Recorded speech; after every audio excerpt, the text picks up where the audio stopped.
আসসালামু আলাইকুম রহমতুল্লাহ। প্রিয় বন্ধুরা, আজকে আপনাদেরকে দেখানোর চেষ্টা করব আমরা জাহাজ নিয়ে যখন মাদার ভেসেলের গায়ে জাহাজকে শক্তভাবে বাঁধি তখন কি রশি ব্যবহার করা হয় এবং কেন এত রশি লাগানো হয়। চলুন আজকে দেখি এই বিস্তারিত। আপনারা এখন যেই রশিগুলোকে দেখছেন এটাকে জাহাজের ভাষায় বলা হয় আল্লাত। 5টা আল্লাত দিয়ে জাহাজকে মাদার ভেসেলের সাথে শক্তভাবে বাঁধা হয়েছে। কেন বাঁধা হয়েছে আপনারা দেখলে বুঝবেন। বর্ষার কারণে পানির অনেক প্রেসার, এই প্রেসার যাতে আমাদের এই আল্লাত ছিঁড়ে না যায় এজন্য 5টা আল্লাত দিয়ে এই জাহাজটাকে শক্তভাবে বাঁধা হয়েছে। প্রিয় বন্ধুরা, আপনারা দেখুন পানির কি পরিমাণ প্রেসারের কারণে দুই জাহাজের মাঝখানে কি পরিমাণ ঢেউ হচ্ছে দেখুন। এত শক্তভাবে আমরা জাহাজটাকে মাদার ভেসেলের সাথে কেন বাঁধলাম এটা দেখুন। আমরা আসছি আজকে সরিষা লোড করার জন্য। চলুন আমরা আজকে দেখব কিভাবে সরিষা লোড করা হয় মাদার ভেসেল থেকে লাইটার জাহাজে।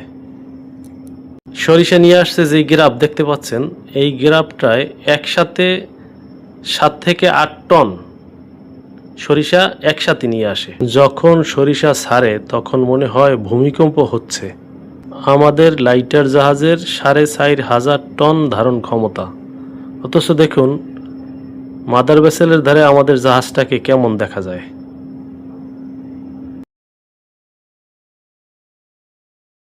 দেখুন এই গ্রাফে সরিষা নিয়ে আসছে, 2টা গ্রাফ দিয়ে আমাদেরকে লোড দিচ্ছে। যদি আবহাওয়া ভালো থাকে ইনশাআল্লাহ আমাদের জাহাজ লোড হইতে হয়তো বা 24 ঘন্টার মধ্যে আমরা লোড করতে পারবো।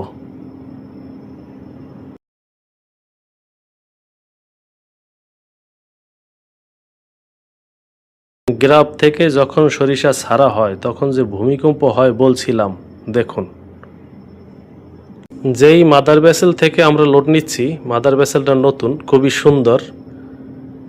আমাদের জাহাজটা এত বড়, তারপরও ওটার একদম নিচে পড়ে আছি আমরা। মাদার ভেসেলটা কত বড়।